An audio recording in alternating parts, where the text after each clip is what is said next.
creativity is therapy. It's this release of ideas.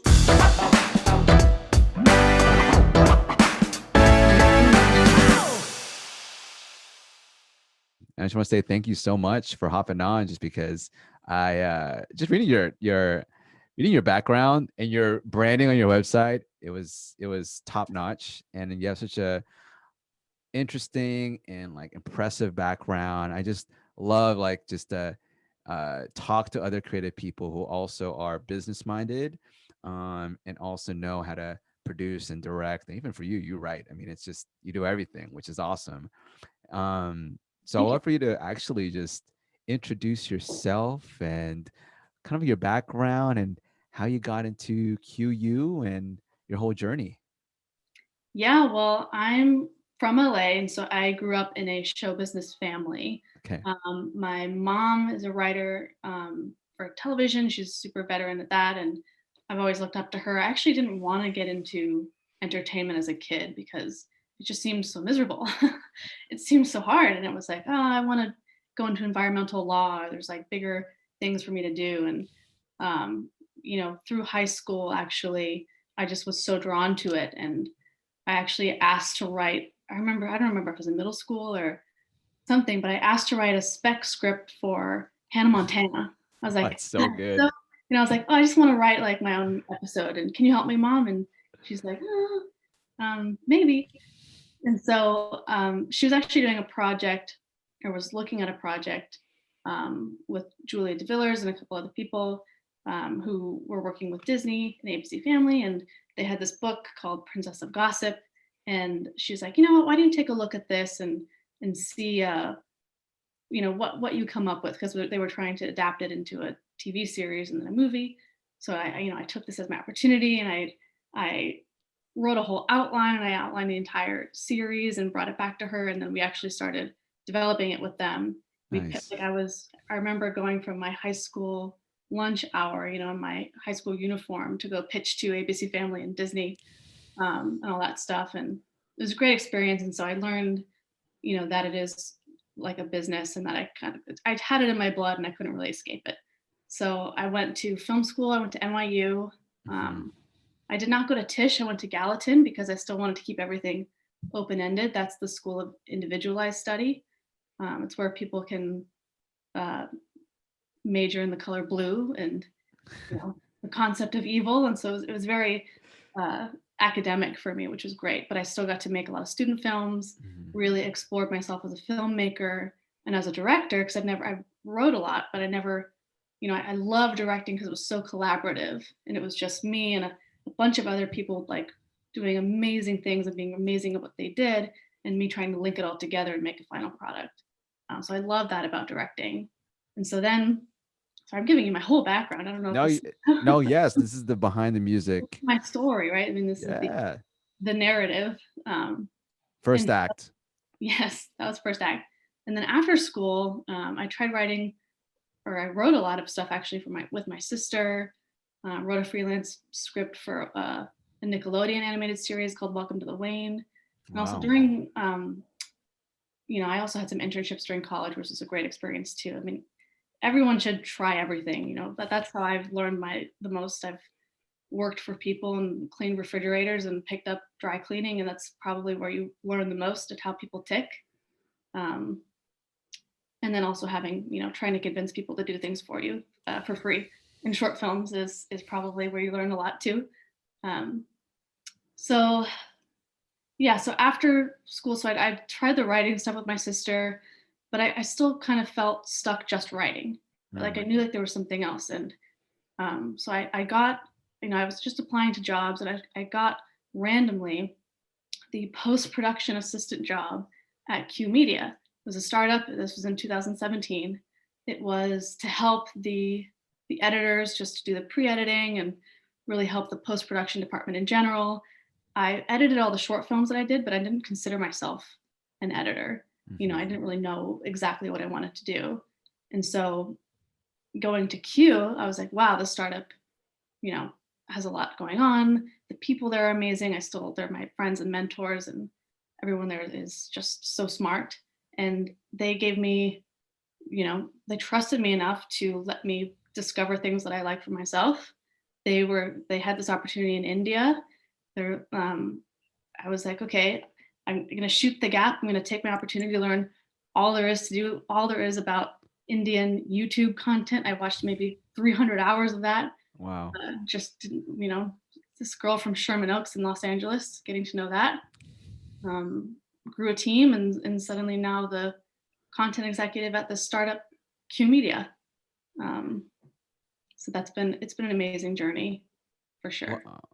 That is an incredible journey, and it's cool to hear that now that you're creating or helping create content in India, it's at least you're watching the content and you're not just jumping in there saying, "Yeah, I've got this," and I'm just gonna put my producer hat on and just tell people what to do. You're actually researching and really figuring out what really works and what ticks. And I love that about what you're doing, because sometimes people hop into other cultures and other countries and they don't want to experience the culture, and a lot of the content comes out flat and exploitative and nothing to do with the culture at all. So I commend you for that, and I'm sure you've seen some good Bollywood movies. Maybe I'm just being very stereotypical right now of Indian content creation. You're definitely right about Bollywood. Yeah, Okay, definitely. got you. So what, from you being an American and, jumping into the content creation scene in India,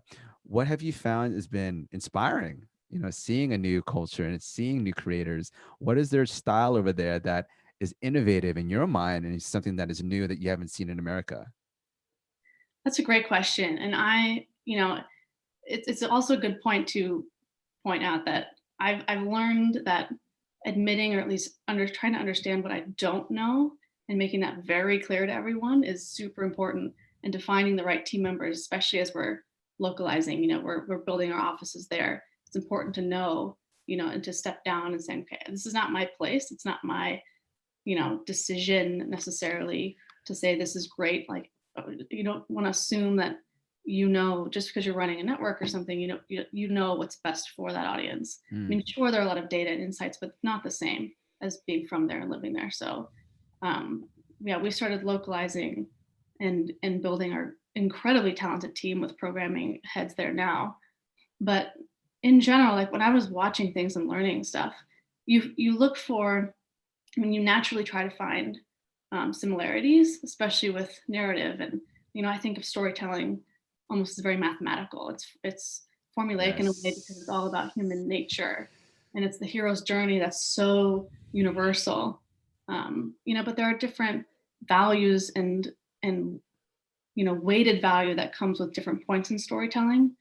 Um, and that we can analyze Bollywood scripts versus Hollywood scripts all day, but for the YouTube content and the social content, it's purely, it's UGC, it's the Mm, democratization of content creation there in India, which is massively exploding because of their access to the internet, just how they're just natural storytellers, and they're so innovative with the way that they're using the technology, and these amazing drone shots, over these spectacular monuments in India, and like the nature there is incredible. And it's been amazing to see that growth too over the years. Like there was a big boom, especially in YouTube in 2017, and then until now, you see these creators that we've worked with who had a couple thousand followers and subscribers on YouTube, and now they're really growing and they're getting management, and we're putting them on TV, and there's that magic behind the TV on the broadcast in India. That's still, broadcast TV in India is still king. It's huge. So it's been fun to merge those two worlds too, it's as well incredible. as into a different culture. Yeah, no, it's incredible to hear that from you, because I started my YouTube channel in 2008 and I was still in the traditional media side as a literary manager. And I remember when I was actually a producer's assistant when YouTube first came out, my boss showed me a hippo video, a three rendering of a hippo dancing, and said, "This is YouTube. It's kind of a weird thing where video people post videos." 2008, I got around with my friends and said, "Hey, we should, create videos around breakdancing." And so we started, documenting breakdancing. And the channel grew to a point where we got picked up by Full Screen Network. And Full Screen Network is the MCN, or multi-channel network. And this was around 2010 and 11. And this was the explosion of YouTube when in my mind, when it came into America. And that's when I quit my job, started a full-time, production company on branded content. And to see, and I went through creator burnout. And so Mhm. some of my friends during that time, we went through some creator burnouts because we were getting into the job of a YouTuber. And so we didn't understand that it was a full-time creative job to satisfy your fans. To see the growth around the world, as of course I get my burnout and I'm like, you know what, I'm just going to stick with branded content. But the ability to give other countries and other communities the power to spread their stories and tell their message, so powerful. Because it, to me, YouTube is quote unquote, and still old, it's old to me in a way, like I've known about it, but to see the excitement Mhm. from other countries, to see people, my mom and dad saying, did you know that these creators in the Philippines are making money from AdSense and they live in the forest? I'm like, yeah, mom. Remember when I told you that I do this full time back in the day and that I made $10,000 a month from AdSense? They said, oh yeah, that YouTube thing. Yeah, it's huge now and it's giving people a platform to tell their voice and now make money. And Yeah. so how have you seen the change uh, with the creator population, and how they're accepting YouTube as a platform? And also, how is the audience out there accepting of YouTube as a content place for content that could be shown on broadcast? Are people accepting YouTube content on broadcast, or do they still see it as a place to post cat videos?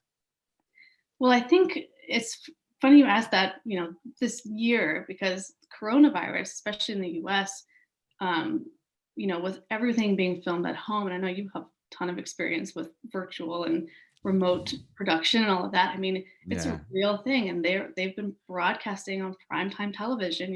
These Zoom sing-alongs and these Zoom, like Parks and Recreation did the Zoom episode. I mean, I think now, and it's really just caught up to it. I think people were ready for it a couple years ago, but now it's almost has its new weighted value attached to it that, um, once people follow the money and they understand now that it's more acceptable. But I think audiences in general, because YouTube and because of smartphones and stuff like that, like they're used to like digesting that kind of information that way, and so transitioning that to traditional broadcast is, it makes sense. It's not so jarring anymore. And I think Hmm. the boundless screen sensation that you have now, especially when you can just airplay something from your phone, or you know the stream like Roku TV and all these things, and you can watch YouTube on TV. Like, people are making super high quality YouTube videos too, and this is what we saw in India, is because the production value, uh, it's not so black and white anymore. It's very gray, and you can see, really high quality YouTube, series and stuff. Things that could. I think we talked on the phone earlier. Like, one of them's going to win an Emmy one day. Oh yeah. There's already a streaming happening. The streaming awards and all those YouTube awards that are out there. But I think that it's all about the audience and what's acceptable to them, Hmm. and what they watch, because that the weighted value goes with where the eyeballs are. But then with the influencer side of YouTube, and there's so much more dynamic than just traditional TV, right? Because you have the influencer or creator side of it, as well as the viewers and the followers. But like with a brand, plus where the distribution platform is, like all of that combined is a new formula for a new sort of value that's seen by the people with money and the people who are watching or choosing to watch it. Um, so it's super dynamic, and it's just so exciting to see it evolve, especially with the interactive entertainment. That's next, and it's, in a way, it's already existing now. But the e-commerce and the live streaming, and I mean, that's the future for brands, I think, and for commerce in general. Coronavirus That's is only expediting that. It's true, and I'm seeing it a lot more with the way that brands are utilizing influencer content in a different way. And now audiences know when they see a influencer trying to sell them a brand now. Mhm. It's kind of obvious. So there's very distinct ways of creating branded content where you have to, some viewers have to accept it and sometimes viewers get turned off from it. So there's steady balance, like you said, between the brand, the platform, the creator, and the viewer, because all of them are, they're involved in what the content is going to look like, Mhm. because at the end of the day, all four of them are going to determine what gets shown, what gets funded, what gets created, and what gets viewed. And Mhm. so it's such a great relationship. And as you, as a filmmaker, and also with a film background, you know, I have a BA in film too, and we're traditionally trained to have the CHC, the traditional Hollywood cinema, right, where we have the 3-act structure, and we have the exposition, and then we have the fun and games and the action, then we have the resolution. How have you seen, how has your filmmaking background influenced you and how you for how you see digital media? Do you see it as a disruption of the old way of thinking of a 3-act structure? Do you see it as a new form?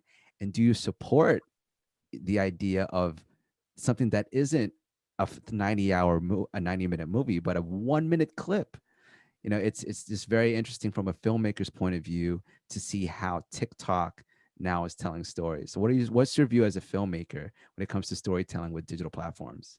So I've actually been thinking about this a lot in the last couple of days. As a filmmaker, there's been a lot of backlash. Even I remember at the beginning of my job at Q, I made a pitch for, we need to start doing vertical video. And everyone was like, what? Like, what? That's so weird and off. And, it got a little bit of back. I mean, it is now the future, right? But it was even just not even 3 years ago, it seemed very ahead of its time. And now look at it. Mhm.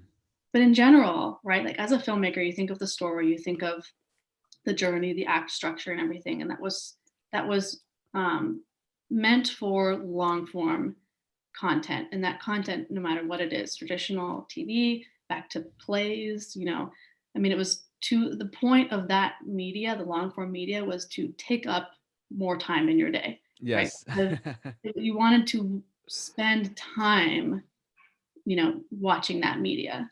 Now, right? And this all comes with attention and kind of the commodification of attention, right? Hmm. As something that is of value, especially with digital media and especially with the individual user and the like and all that and the share, the engagement rate.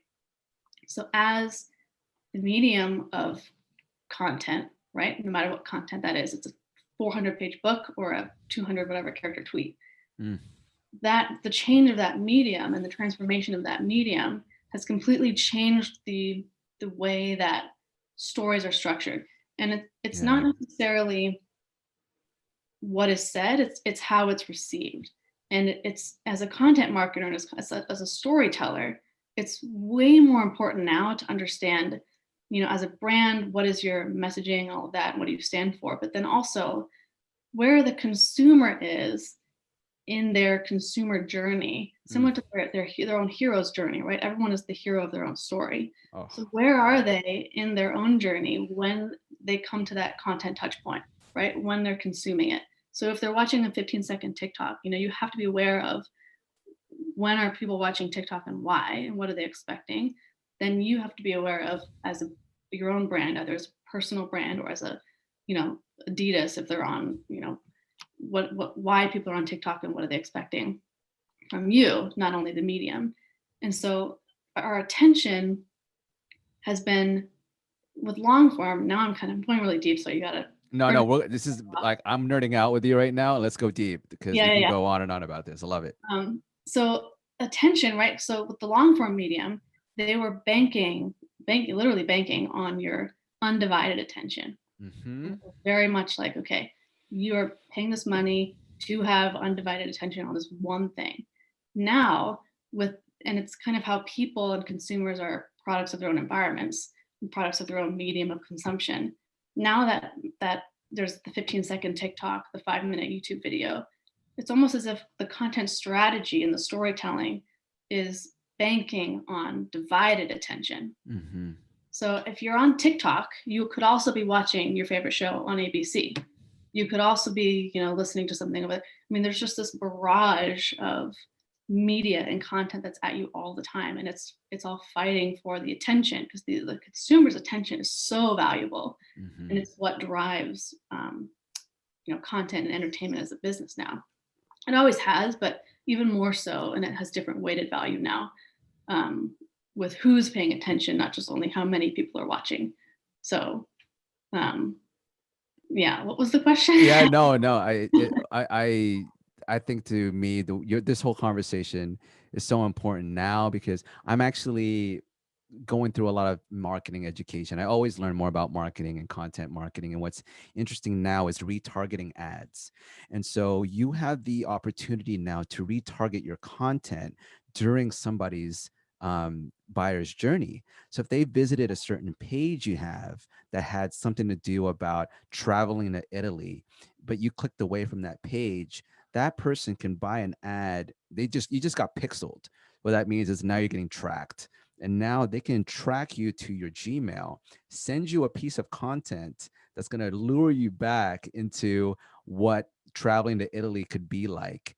And it's almost like now, it's almost Orwellian, to tell you the truth, because we're getting watched, because everywhere we go, an advertiser, I know this because I am an advertiser. I know how to buy these ads. I know how to retarget ads. And I know when I'm going to retarget you, because when you visit a YouTube page, I can send you retargeting ads. And so now content, like you said, it's made for different parts of your day and different parts of your journey. And there's now this whole idea of like having, I teach this to some of my clients, like you have to have certain content for somebody's journey, and you can't just have one long video anymore. It has to be bite size. And so it's such an interesting conversation, and it just shows you how we transition as human beings with our attention span, and also how we're barraged with content every single day, and it's either a good thing or a bad thing. And so, with that conversation, when it comes part, when it comes to the morality of Mm. marketing in your content, like what are your thoughts on that, of like, am I making content that's here to entertain and educate, or a little bit inside of me, I'm trying to sell you something? That's a clear balance. Well, it's definitely a balance, and I think that you don't have to feel evil to be participating in business, right? Like Hmm. businesses drive culture, which drives, more business, which drives innovation, which drives global psychologies. Like it's Mm. in society as a whole. So business is not the enemy, and making money is not evil. I've learned that with getting an MBA. So Yes, we'll talk about that in a bit too. yeah, but so what I also learned a lot more and thought a lot more about content marketing in general, because for me, it's like, I went through the personal journey of creating for fun almost, and creating just because that's what I naturally felt like I wanted to do, and I love doing, into how to, find value in that and give that value to someone else to drive business. So good content marketing, what I've learned, content in general, you have to remember is, the merging of, or the marriage, I would say, of communication, or sorry, yeah, communicating information and experiences to an end consumer for an end result to drive a point of sale, or to drive that Oof. an action, right? So it's for good content marketing, it has to be valuable, relevant, like valuable Mm. to your end user, always end user in mind. So you have to identify what that value is. It has to be relevant, so relevant in their journey, on their consumer journey. It has to be Mhm. relevant to your brand's messaging, and what point, like if you're really promoting a hero product, it's really called the hero product, right, of the hero's journey. Like what part of that, like what place of the cycle are they in relation to the end user? And then it has to be consistent. Consistency, I think, is the Oh one gosh. thing that people forget about all the time. Like there's one great campaign that's great, and they completely throw it out the window, forget something else, and want to try something else that's new and shiny or trend setting, with a new piece of content. But especially now, like we talked about the divided attention and all of that, and the many different ways that content is present, in the sphere of business in your just day-to-day environment. You got tweets, you got text, you got, sound, like even TikTok, Brands are making their own songs now. I mean, it's insane. Yeah. So all of those pieces though need to be consistent. And then good content marketing is when all of those things check the, like you tick all the boxes, it's really consistent and it looks consistent, right? Your messaging, your brand, it's the same. No matter if there's different teams, you got your TikTok team, you got your influencer marketing team, you have your print and traditional media team. That all ticks all the boxes and it's all really good and it's all consistent. Good marketing. Great marketing feels consistent. Oof. That goes back to the storytelling, the driving of the narrative, understanding like really what brands mean to consumers. Like if you think about your favorite movie, right? Like if you have, I don't know, like Mitchell, do you have one like by far first movie that comes to your head that's like, wow, this is my favorite movie? Oh my goodness, you're putting me on the spot, and I know that this is gonna sound, I don't know, strange. No, you know what? It really Whichever. was to me. Pick one, Children of Men. Okay, why? I love Children of Men because I love the cinematography. I love the story. The direction was great. The way that they were able to capture this dystopian society and the bleaknessness and the sign of hope in this pregnant woman, and how they were able to just film it. It's the cinematography that really got me, and it was just I'm great not a storytelling. filmmaker, so this is a bad example, but Oh, I know. Sorry. Okay. Yeah. Yeah. I'm a filmmaker. Yep. Yep. How about like a so maybe you're a little Avengers Infinity War was outstanding. I there. loved Avengers. That's your real favorite. Exactly. Yeah. Your guilty pleasure, you know, that's something. But you know, if I didn't ask a filmmaker this question, they would say like, you know, a movie, right? Or let's Mhm. not use a movie as an example. Like, what is your favorite? Or I'll use my example, right? Yep. Yeah. Yeah. Starbucks. I Yes. love Starbucks. Like, I fell for the trap. Like, it's just my go-to coffee place. And why? Is it because like, oh, I love the logo. The logo looks great. They're like, oh, I love their color scheme, or their coffee tastes amazing. Like it's the best coffee in the world. Like that's why I go to Starbucks. Like, no, hell no, that's not why I go to Starbucks. I go because we used to walk there with my mom. It was her favorite drink growing up. We used to take family walks with my little cousins there, and it was a place to be a family, right? And then that grew into me doing homework there and me going there for college. And that was always the place of home for me.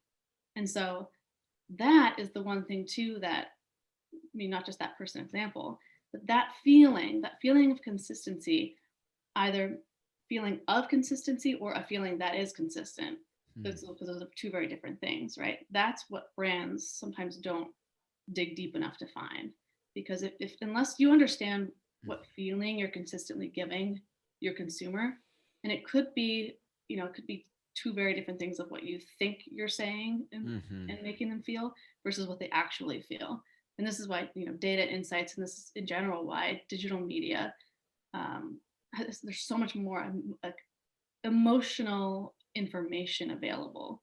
People think digital media is like super isolating and, you know, not very social part of the social media, but it's actually very introspective if you think about it. And it's really, it's completely new community that's being accessed on a global scale. And that information on emotional level, you know, besides the whole AI is the new marketing and, you know, it's all about like what's your ROI and engagement rates and the percentages, and marketers get so obsessed with those numbers that they completely forget about the emotional storytelling part of it. So That's true. yeah. Yeah, no, we can nerd out about this for like hours, Lexi, because I'm actually taking, I'm part of this marketing course in this program, and we're talking about the power of a personal brand. And when you're a business owner, you need to have a powerful and consistent personal brand. So if you have a online course that's, selling a certain, result or transformation, did you get through that transformation? Were you part of your own online course? Do you also, are your values in your personal brand also showing in your digital product? And that whole merging now, because there's so much transparency with social media, it's like we want to see the owner of the business, we want to make sure that they are sticking to their values, or else they're going to get canceled, or we cancel the brand. And so like you said, the consistency also falls apart on the owners and the C suite and the people who represent the brand, because if that also isn't consistent with the messaging and with the branding and with the content, someone sees some sort of incongruity, like they don't see something that is continuous, they will see a farce. They will Mhm. cancel it out and say, no, you said in a tweet 10 years ago that you supported indigenous people, but then this ad right here is totally exploiting the indigenous people of Haiti, right? It's like you have access now to years of content and you can't hide. um and it's cool that we talk about this because, you, like you said, you got an executive MBA, and I just want to know how was that experience as a creative, and how has that helped you with your creativity as a creator and how you make decisions at your job? So it's actually been incredibly eye-opening, right? I mean, as a creative going into business, it was super intimidating. I thought that it was just going to be all finance. Well, it is a lot of financial stuff, but all like just a different mindset. And I was so shocked at how much it was like social awareness and team building and like personal branding and storytelling and getting your messages across and negotiation and just general communication. And then also how creativity has to do with literally everything, like not just marketing, but finances. It's like, what story do you want these numbers to tell? Mm. Or, if you're looking at economics, it's like, you know, what part of everyone's journey, how do you fit as a brand or as a business with your end product and your, mission, vision, values, all of that? How does that fit into the industry story? And then how does that industry fit into society's story? You have to know your role. And it was very helpful too to know that, creativity, has its own place in everything. Hmm. Um, and that getting people to or helping people release their own creativity or at least identify that they can be creative in certain areas has been really valuable, especially with different teammates and helping, the team in India grow, kind of get more confidence in that way and see things differently in just a different light. Um, yeah. Yeah, that's good to actually hear from you, because this whole podcast is about valuing creativity and how sometimes business doesn't value creativity.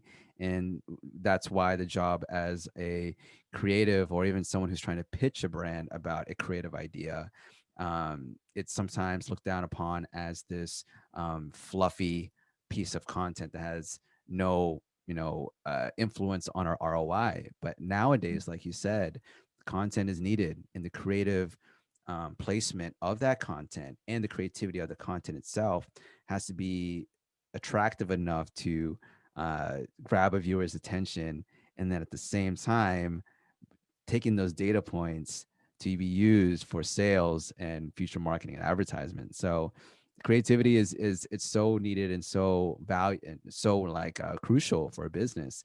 And for you as a creative and being in the corporate world and having to come up with creative ideas, how do you get into your creative flow state? Like, how do you get into that creative mindset to come up with that idea or that pitch, or just in general be more creative? Well, I love when I'm in my flow state. It's like, even if it's a flow state and I'm writing, a paper for school or, working on the P&L for something for a financial model, like that's still a flow state for me. And I get, um, and I've learned about, there's certain things I do to get into my flow state, but it's almost impossible to control. And it usually hits you like at really late at night or when you have other things to do that it wasn't really planned. But I throw my headphones on, I listen to movie scores and just work. Nice. Um, but creative flow is different for everyone, and I think that one thing that getting an MBA taught me is how to train it a little bit better, and how to listen to it when to not prioritize on a rational level like what you need to focus on creatively or not, but Mm. what just do what you feel like doing in the moment. I know that's kind of a luxury to have for some people, but if Yeah. you listen to that and um, because I used to, force myself to not or force myself out of a flow state if I felt like I had something more important to do that was more like the business stuff or more, Mm. So I ignored that a lot for a couple of years actually, and it was really taking a toll on me. Like I just felt stuck, and it was just affecting everything, like all aspects of work. I don't think I've ever talked about this, but uh, Love it. learning that, and the flow state is just like a release of anything. So even if it's not what you consider to be valuable in that certain amount of time, if you feel like you've got a big presentation to do, you don't use it as procrastination, but sometimes it's the best. Creativity is therapy. It's this release of ideas. And sometimes you have to get out the bad ideas to then focus on something else. Um, and so I encourage other business leaders or any kind of person who's managing a team as well to respect that flow state within the team, and to give people the opportunity to designate time, like in their own day, to have control of their own day. If 70% of that is structured work, and 30% of that is just free time to create or to think, just do anything. I mean, I feel like that's really liberating. Um, Even if they are on TikTok for that 30% of the day. Maybe for my job, I mean, I'm on TikTok all the time for my work, but um, it still is the ability to release something, and it definitely stirs thoughts in different ways, if people are given that kind of cognitive autonomy. It's true. I remember reading how Google works, and I think that they give their employees, I think 20% of their time. I think Friday they can just work on whatever they want, and that's actually how Gmail became, into fruition. Actually, is Yeah. because of those 20% of your week is spent on your own ideas, but own ideas on how to make the company better. And I think that's such a brilliant way to um, uh, create innovation within a company, because if you are too strict on your employees or on the team, you don't then give them the space to suggest something that they feel is right for the company, and also give them the space to create that thing. You're not going to have a lot of new ideas come into place or be respected. And I think that's why I think it's valuable, like you said, for leaders to really give that space, those hours, that time for creativity, because without creativity there's no innovation, honestly, because Yeah. it's either that or you're just doing the same thing over and over and over again. Which And is insanity, by the it's way. insane. Exactly, that's It's insanity. And result yeah. for And different result. Yeah, but if we want to get super meta about it, right? Like if yeah. that's we're talking about fostering a culture of innovation. Hmm. And cultures are, they're birthed from consistent storytelling and Hmm. consistent messaging and internal marketing. And so there's that content element too that companies really need to be aware of, and leaders especially, of what cultures they are, like workplace cultures, that they're fostering for their employees or their teammates, even just on the individual, pods or groups of teams too. They all have their own cultures and structured interactions. So the way that even that's set up, and how that relates to the business's story and narrative, and then how they're marketing their own products and stuff, and then how it's accepted and received by their end users. I mean, that's all connected. And so if that one piece of culture, like if it's not innovation, if it's something else, if that's not at least protected and um, made aware to employees, then that's also could also affect all of the marketing all the way down to the end user. It's true. I'm reading John Doerr's book. I think it's Measure What Matters or Measure What Counts. The idea of OKRs, objectives and key results, and how it's the idea of you give each department, the objective, like, we want to become the number one Amazon store in the world. And the key results are, we got to have 20,000 sales next week. The next key results, it's like 50,000 sales next month, whatever it is. It's also the top line objective and results. And then you also have that for each department and then for each employee. But at least at the top, the main objective is to be the number one online store in the world. And I can just imagine I can't even imagine having to manage thousands of employees. I mean, just to think about what you have to do over at Amazon, I mean, including the fulfillment centers and the drivers, it's a tough job. And I think it's very impressive how big companies like that and corporations can make, you know, uh, Amazon fulfillment happening while having Amazon Prime when Emmys.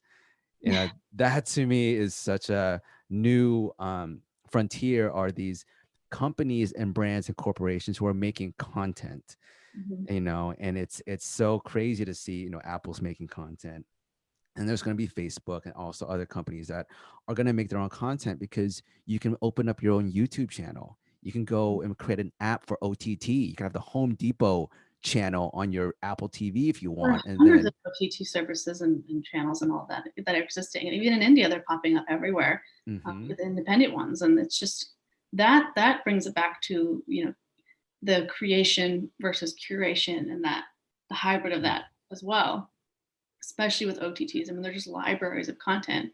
Like look at HBO was first a TV channel, mhm. then you know then it created its own original content, and then it became its HBO Max. Like it's just has this whole history of crossing over all these mediums and creating or curating, and both of those two actions, create the brand as a whole, that identity. Because True. curation, I think, has a lot is more powerful in certain ways than creation, Mhm. because curation is about why you think your end user will want to watch that, and Wow. what that says about you, what that choice says about you as a brand. So if you've got an OTT platform that's got, you know, how to cook for dummies, it's like then you're assuming your end user only doesn't know how to cook, and it's more of a communicated compromise in a way, like curation. It's not as strong as a negotiation, but it has to be a communicated compromise on both ends. The Mhm. user has to then opt in and accept, like, okay, I know that what you're giving me right now, you're serving me, you're recommending, is curated for me for some reason. And what, as a consumer, the power that you have, especially with OTT or anything online, is earth really with anything, but the power that you have with your views and your eyeballs and your actions that you take and what you engage with, that's communicating back to the OTT platform that then uses those insights, and it's a compromise. It's like, oh, you don't like that so much, okay, well, what about this? Let's put more of this.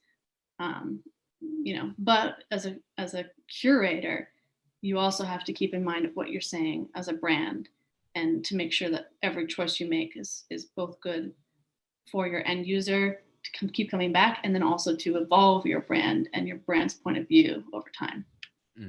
No, it's such an interesting point, and also a subject that I can dive into even more. We can go for hours on this, because it's like the idea of, like, do you trust in the algorithm to curate for your brand, or do you trust a human to do it? Because the algorithm and data, like, of course they have the data points. If you choose cooking shows and K-pop bands on Netflix, they're gonna pop up a K-pop cooking show out of nowhere for you.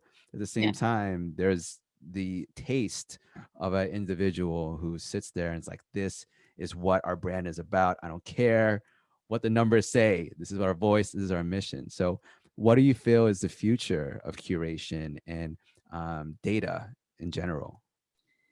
Right. Well, there's a lot of assumptions, I think, and a lot of people understand either algorithms or AI or even just data in general. They think that it's so strict, and it's like, hello, like algorithms were built by people, they're coded by people, they have biases.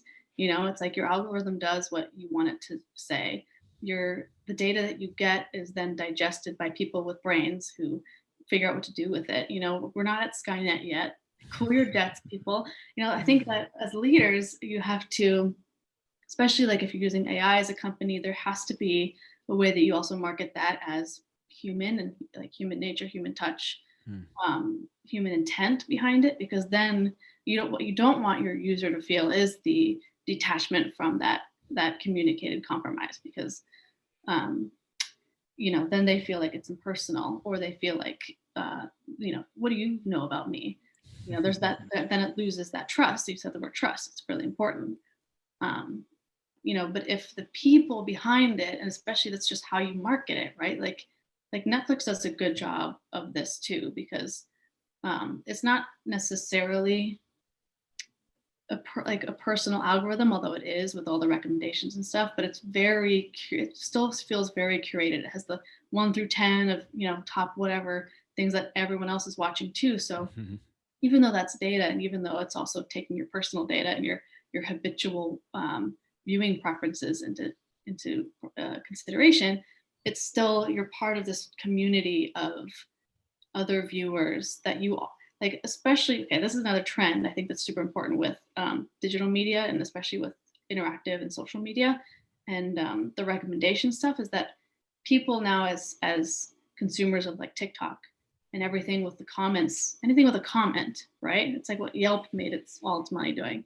It's just pure, recommendations and what other people are doing and watching, and those trends. It's like TikToks. Most people, are only on TikTok doing trends that other people have created. Mm-hmm. You know, I don't know where I was going with this, but yeah. Yeah, no, it is, Lost it's true. No, look, we're not Skynet yet. We're not going to be controlled by robots. We still have human programmers and people who are choosing what's going to be the top 10 things to watch on Netflix. It is true. I mean, there is still a human aspect to it. And I think, like you said, brands should market that. There is still a human touch. You are not talking to a chat bot, or going to call an automated system where we're going to try to listen to your voice, but it never really works. And so, Lexi, this whole conversation is so awesome. I know that you're a busy person, so I don't want to take any more of your time. I'd love to hear your thoughts on, just quickly, on like what's like the future of with QUTV and what you're seeing with Gen Z content, influencers, and just digital content in general. Like, what trends do you see in 2021? Yeah, well, definitely, influencer marketing and the integrated marketing, all of that is huge. And that's what I mean, yes, I did a lot of work with India, but now I'm helping on the creative side with our influencer marketing team, which has been doing amazing work with these big clients and big movie releases and different brands. And we work mostly on TikTok with influencers. Um, and there's that creative kind of super special formula that we have, which is understanding the medium and the distribution platform and the audiences on that, and then understanding the creative formats that are natural for those influencers, and then what the brand is expecting. And us as a company, we tie it all together. And so I think that in general, if you're talking about 2021, it's going to be that exploration and pushing the boundaries of that influencer content and what you can do creatively. What's the original content play on TikTok? How do you use influencers to do that, or do you? Or there are a lot of celebrities there's almost a swap of celebrities and influencers, going from one medium to another. Addison Rae just got cast in a movie. I don't know what it was, but she, and people are really seeing value on both sides, and there's the crossing the streams in all areas. So I think that brands are really going to explore content in a way that's never been explored before. I hope that they also do more interactive media, and hopefully data will provide enough insights by then, and brands will be smart. But on a content side, I mean, the world is everyone's. There's so much opportunity. I think that if people, or if brands and if consumers too, they're a little bit more forgiving. Even though there's cancel culture and stuff, I think that with production value and with just trying new things in general, I think that audiences are more perceptive to that, and they are receptive to that. And, Yeah. will want to watch something that's new and they've never seen before. Why not? They have all the time in the world. What shall they think? Yeah. It reminds me, this past weekend, Mike Tyson came back from retirement to fight Roy Jones because of Triller put on a boxing match that starred Jake Paul and Nate Robinson. And it is so interesting how influencer marketing has revived boxing, because Mike Tyson even said boxing was dying. And if it wasn't for these YouTubers, boxing would be dead. And Yep. it was such a stunning statement to me, because these YouTubers have no professional record, no amateur background, yet they were able to get 25 million views to get people to watch boxing again. And Crazy. like you said, it's one of those situations where it is so open right now, where celebrities and influencers are crossing, and they're just the same person now. And now brands and social media apps are finding ways to use content to not only sell their apps but also show their lifestyle, what they believe in, what's their values. And on a scale of having a boxing match on broadcast TV, it's crazy. Yeah. um but I thank you so much. Go ahead, sorry. Oh, yeah, of course. Well, I was also going to say, that the e-commerce aspect of that too is especially big for brands, and actually having the point of sale closer to the influencers, closer to the actual, like really focused on one medium over another. But that's a whole other conversation about live streaming and e-commerce. But Oh my gosh, I know. It's like, what is it? What's the TV channel where you buy things? The what was it? UVC. QVC. Oh my God, there's going to be a digital QVC. There has to be. I Oh, mean, China's already like 8 years ahead of us, so we just yeah. got to pick up. Oh, of course, it would be. It's just, it's. I love this conversation, Lexi. I mean, we had a phone conversation before, and we were same thing. It was just going on and on. I just love these conversations about content, filmmaking, storytelling, marketing, and everything in between, because I think it's so important now to watch how digital media has become a new, like an accepted form of media and content, and that people need to be literate in digital media in order for their stories to be told. Because just like India, we wouldn't know their stories unless there was internet and YouTube and TikTok. Sometimes I wouldn't know what they're going through, and it's very important to give communities access to this technology and to digital media so that they can tell their stories and show the people their community and what they're all about, so you can understand the culture and people can see that we're all the same. Anyways, thank you so much, Lexi. I don't know, like we can go on forever, but I know you're busy, so I know you're probably about to go on like a morning call with an Indian influencer right now. So before we go, I'd love for you to just say, where can we find you online? QUTV, how can we support you, and where can we watch? Yeah, well, if you're in India, go to Tata Sky and Airtel DTH and Airtel Extreme and all those places. But QTV or Q Media as the influencer marketing agency, if you want to look at our campaigns that we've done, and Glenn Ginsburg, if you want to look him up, he's the guy heading the influencer marketing division, and he's just brilliant. So qmedia.com is where you can find us. You can look me up on LinkedIn, or lexistjohn.com. Get that personal branding out there. But yeah, in general, Q Media is where it's at. Awesome. Lexi, thank you so much. This was such a delight. I loved it, every moment of it. So thank you, and good luck with all your amazing shows. Thanks, Mitchell. Thanks for having me. All right. Bye. Bye. Thank you for listening to the Creative Haven podcast. And if you dig it and like what you heard today, please give us a nice review and rating and share it with one of your friends that you think needs some creative inspiration. You can always find more content and resources at thecreativehaven.com, and hit me up on Instagram at Mitchel Dumlao. And if you want to reach out, collab, or ask any questions, you have my permission to slide into my DMs. So keep positive, continue to learn and hone your craft, and create all day. Salamat.